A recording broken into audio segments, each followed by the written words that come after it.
Hi hello నమస్తే welcome to Srinivas మీకు channel. ఇప్పుడెప్పుడు నిద్ర చూస్తున్నటువంటి ఆర్ఆర్బీ ఏఎల్పి 01/2025 నోటిఫికేషన్ అయితే రిలీజ్ చేయడం జరిగింది. దానికి మెయిన్ డీటెయిల్కి వెళ్ళిపోదాం. లెట్స్ గెట్ ఇంటూ వీడియోలోకి వెళ్ళిపోయి ప్రతి ఒక్కరు కూడా శ్రీనివాస్ మీకు యాప్ ఇన్స్టాల్ చేసి రెగ్యులర్గా ఫాలో అవుతుండండి. ఈ యొక్క యాప్ నుంచి మీకు కావాల్సినటువంటి అప్డేట్ అనేది రావడం జరుగుతుంది. So this is the detail notification number 01/2025. So applications అనేవి మనకు రేపటి నుంచి స్టార్ట్ అవ్వడం జరుగుతుంది. అండ్ అప్లికేషన్ యొక్క లాస్ట్ డేట్ కనుక తీసుకుంటే మే 11వ తేదీ రోజు నైట్ వరకు అయితే అవైలబిలిటీలో ఉంటాయి. అండ్ ఫీ పేమెంట్ యొక్క లాస్ట్ డేట్ కనుక తీసుకుంటే మనకు 13th మే. అండ్ అదేవిధంగా ఏమైనా మోడిఫికేషన్ చేసుకోవడానికి మనకి ఒక ఆప్షన్ అనేది 14th మే నుంచి 23 మే వరకు అయితే అవైలబిలిటీలో ఉండడం జరుగుతుంది. సో దీని యొక్క ఇనిషియల్ పే కనుక తీసుకుంటే 19,900 తోటి A1 మెడికల్ స్టాండర్డ్ తోటి మనకి ఒక పోస్ట్ అయితే రిలీజ్ చేయడం జరుగుతుంది. అండ్ అదేవిధంగా ఏజ్ లిమిట్ కనుక తీసుకుంటే 18 to 30 years as per the date and 1/7/2025 ప్రకారంగా. అండ్ టోటల్ వేకెన్సీస్ కనుక తీసుకుంటే 9,970 పోస్టులతోటి. ఓకే. అండ్ ఒక క్యాండిడేట్ ఒక ఆర్ఆర్బీకి మాత్రం అప్లై చేయాల్సి ఉంటుంది, ఒక అప్లికేషన్ మాత్రం చేయాల్సి ఉంటుంది. మల్టిపుల్ అప్లికేషన్ చేస్తే క్యాండిడేట్స్ అని రిజెక్షన్ అయ్యే అవకాశం ఉంటుంది. And next medical standard. So medical standard కనుక తీసుకున్నట్లయితే మనకి A1 మెడికల్ స్టాండర్డ్ అయితే ఉండాల్సి ఉంటుంది. Physically fit in all respects అయితే ఉండాల్సి ఉంటుంది. అంటే ఫిజికల్లీ ఫిట్. అదేవిధంగా విజన్ స్టాండర్డ్ కనుక తీసుకుంటే డిస్టెన్స్ విజన్ 6/6 అండ్ అదేవిధంగా వితౌట్ గ్లాసెస్ తోటి. అండ్ దాంతోపాటు పార్కింగ్ టెస్ట్ కూడా మనకు +2D కంటే ఎక్కువ అయితే ఉండకూడదు. నియర్ విజన్ కూడా 0.6 అండ్ అదేవిధంగా వితౌట్ గ్లాసెస్ తోటి. అండ్ అదేవిధంగా colour vision, binocular vision, field of vision, night vision, mesopic vision ఇవన్నీ కూడా మస్ట్గా పాస్ అయి ఉండాల్సి ఉంటుంది. ఇవన్నీ కూడా మనకు ఈ యొక్క CPATకి వెళ్ళే ముందే టెస్ట్ చేస్తారు. ఆ తర్వాత మళ్ళీ రైల్వే కూడా మెడికల్ చెకప్ అయితే చేయడం జరుగుతుంది. ఆ యొక్క మెడికల్ చెకప్ కూడా Indian railway medical manual IRMM volume 1 లో ఉన్నటువంటి చాప్టర్ 5 ప్రకారంగా ఈ యొక్క అసిస్టెంట్ లోకో పైలట్ ప్రాసెస్ ఉంటుంది. అండ్ అదేవిధంగా ఎవరైతే లేజిక్ సర్జరీ చేయించుకుంటారో they are not eligible for the ALP. Okay, చాలా మంది కూడా ఏమంటారు అంటే లేజిక్ సర్జరీ చేయించుకోండి ఏం కాదని అంటారు. కానీ ఇక్కడ రైల్వే క్లియర్ మెన్షన్ చేసింది లేజిక్ సర్జరీ చేయించుకున్న వాళ్ళకి, రీఫ్రాక్టివ్ ఎర్రర్ ని కరెక్ట్ చేసుకున్న వాళ్ళకి ఒక ALP పోస్ట్ కి అయితే నాట్ ఎలిజిబుల్. ఓకే. అండ్ అదేవిధంగా ఏజ్ లిమిట్ కనుక తీసుకుంటే 18 to 30 years. అండ్ అదేవిధంగా ఏజ్ రిలాక్సేషన్ కనుక తీసుకున్నట్లయితే SC/STకి 5 years, OBCకి నాన్ క్రిమినల్ 3 years అండ్ అదేవిధంగా ఎక్సెస్ సర్వీస్ మెన్కి 3 years. అండ్ అదేవిధంగా వాళ్ళకి సర్వీస్ వాటికి సంబంధించినటువంటి EWS, NCL అండ్ అదేవిధంగా SC/ST సంబంధించి అండ్ అదేవిధంగా గ్రూప్ డి సంబంధించినటువంటి స్టాఫ్ ఎవరైతే ఉంటారో వాళ్ళకి సంబంధించినటువంటి డేటా అండ్ అదేవిధంగా మరికొన్ని డీటెయిల్స్ అయితే ఇక్కడ ఇవ్వడం జరిగింది. అండ్ అదేవిధంగా కట్ ఆఫ్ డేట్స్ కనుక తీసుకున్నట్లయితే డేట్ ఆఫ్ బర్త్ ప్రకారంగా ఎవరైతే 1995 జూలై 2 తర్వాత పుట్టిన వాళ్ళు ఉంటారో వాళ్ళు మాత్రమే అర్హులు. OBC, NCL అయితే 1992 తర్వాత పుట్టిన వాళ్ళు, SC/ST అయితే 1990 తర్వాత పుట్టిన వాళ్ళు. అండ్ అదేవిధంగా జనరల్ క్యాండిడేట్స్ అందరూ కూడా 2007 కంటే ముందు పుట్టిన వాళ్ళు మాత్రమే అర్హులు. 2007 తర్వాత పుట్టిన వాళ్ళు ఈ యొక్క పోస్టులకి అనర్హులు. అండ్ క్వాలిఫికేషన్ సంబంధించి కూడా ఇదే వీడియోలో చివరిలో డిస్కస్ చేద్దాం. అండ్ అదేవిధంగా ఎగ్జామినేషన్ ఫీ కనుక తీసుకుంటే SC/ST, excess service men, female, transgender, minorities and EBC వీళ్ళందరూ కూడా 250 రూపీస్ ఫీ పేమెంట్ చేయాల్సి ఉంటుంది. ఎవరైతే CBT1కి అప్పీర్ అవుతారో వాళ్ళందరూ కూడా ఫీ రీఫండ్ అయితే చేయడం జరుగుతుంది. అండ్ రిమైనింగ్ క్యాండిడేట్స్ అందరూ కూడా 500 పేమెంట్ చేయాల్సి ఉంటుంది. 400 రూపీస్ అయితే రీఫండ్ అయితే అవ్వడం జరుగుతుంది CBT1 అపియర్ అయిన తర్వాత. Okay. And next most important one recruitment process. So recruitment process లో మొత్తం మీద మనకు 5 స్టేజెస్ అయితే ఉండడం జరుగుతుంది.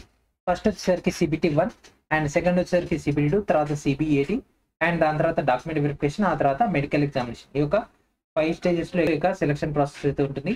ఫస్ట్ స్టేజ్ లో కనుక తీసుకుంటే మనకు 60 minutes లో 75 క్వశ్చన్స్ అయితే ఉండడం జరుగుతుంది. ఈ యొక్క 75 క్వశ్చన్స్ లో మనకు ఈ యొక్క 1/3 నెగిటివ్ కూడా ఉండడం జరుగుతుంది. అండ్ దీంట్లో వచ్చినటువంటి స్కోర్ లో మెరిట్ ప్రకారంగా 1:15 అయితే వీళ్ళైతే CBT2కి షార్ట్ లిస్ట్ అయితే చేయడం జరుగుతుంది.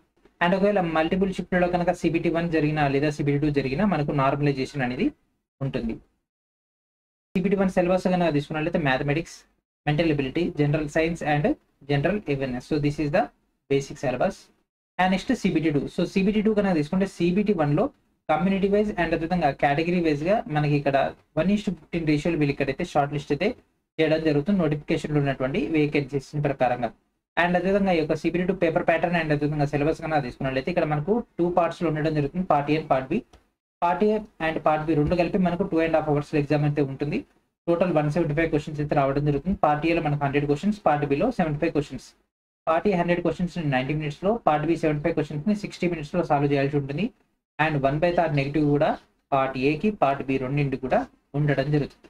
మల్టీ షిఫ్ట్లో అయిందంటే మనకు నార్మలైజేషన్ కూడా ఉంటుంది. ఓకే, ఒకవేళ సింగిల్ షిఫ్ట్లోనే మనకు ఆ యొక్క జోన్ మొత్తం కంప్లీట్ అయిపోతే నార్మలైజేషన్ ఉండదు. అలా కాకుండా మాత్రం మల్టీ షిఫ్ట్లో అయితే మాత్రం ఖచ్చితంగా నార్మలైజేషన్ అనేది ఉంటుంది.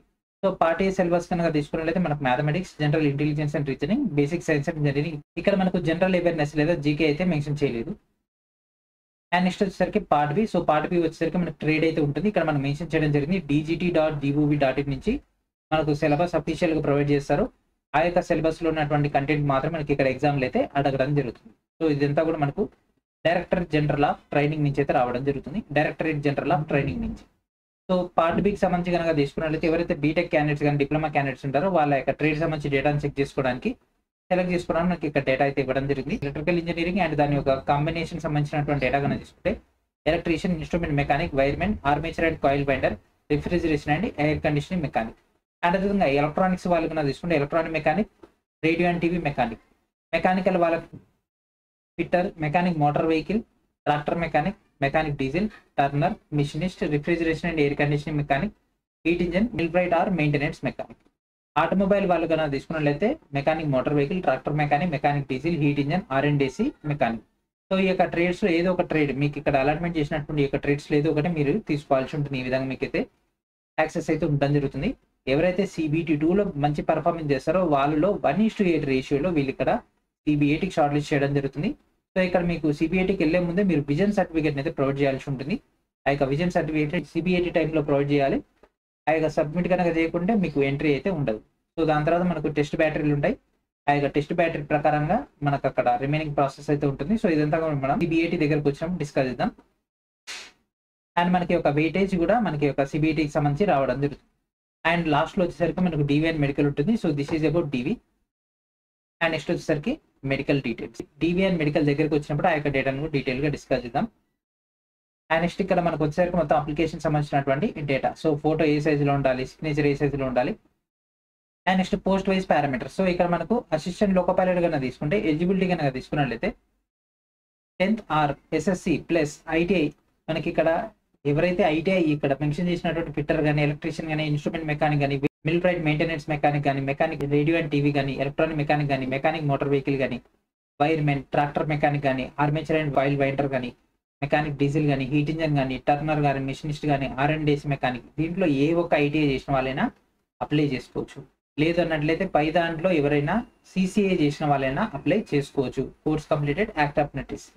లేదన్నట్లయితే ఎవరైతే డిప్లొమా కానీ, బీటెక్ కానీ మనకి ఇక్కడ mechanical, electrical, electronics and automobile దాంట్లో చేసిన వాళ్ళైనా అప్లై చేసుకోవచ్చు. ఎందుకంటే ఇక్కడ డిగ్రీ ఇన్ ఇంజనీరింగ్ అంటే బీటెక్ వాళ్ళు కూడా ఈ యొక్క పోస్టులకి అర్హులే. ఓకే.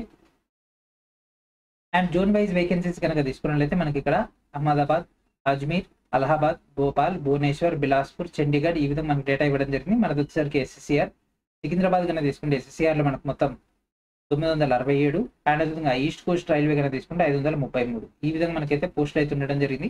సికింద్రాబాద్లో SSCRకి URకి 435, SCకి 136, STకి 70, OBCకి 216 అండ్ అదేవిధంగా EWSకి 110 అయితే ఇవ్వడం జరిగింది. అండ్ మొత్తం మీద మనకి ఇక్కడ SSCRలో 967. అండ్ అదేవిధంగా ఈస్ట్ కోస్ట్ రైల్వే కనుక తీసుకుంటే URకి 216, SCకి 80, STకి 40, OBCకి 144 అండ్ అదేవిధంగా EWSకి 53. మొత్తం మీద మనకి ఇక్కడ 533 అయితే ఇవ్వడం జరిగింది. అండ్ మొత్తం మీద మనకి ఇక్కడ 9,970 పోస్టులు అయితే ఫిల్ చేస్తున్నారు. అండ్ లాస్ట్ వచ్చేసరికి ఎక్స్ సర్వీస్ మెన్. అండ్ ఇక్కడ మనకు కావాల్సినటువంటి పర్ఫార్మెన్స్ అయితే ఇవ్వడం జరిగింది. అండ్ క్యాస్ట్ సర్టిఫికేట్ లేటెస్ట్ కావాలంటే లేటెస్ట్ క్యాస్ట్ సర్టిఫికేట్ అయితే ప్రొవైడ్ చేయాల్సి ఉంటుంది. ఇక్కడ యానెక్సర్ 2లో ఇవ్వడం జరిగింది OBC NCLకి.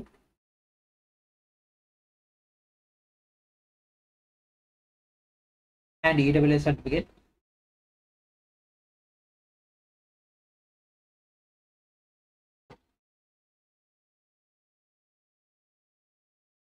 అండ్ ఐ స్పెషలిస్ట్ నుంచి మనం తీసుకోవాల్సినటువంటి medical certificate for the CBAT. So ఈ టెస్ట్లన్నీ కూడా చేయించాల్సి ఉంటుంది. ఈ టెస్ట్లన్నీ ఓకే అయితేనే మనకు CBATకి ఎంట్రీ అయితే ఉంటుంది.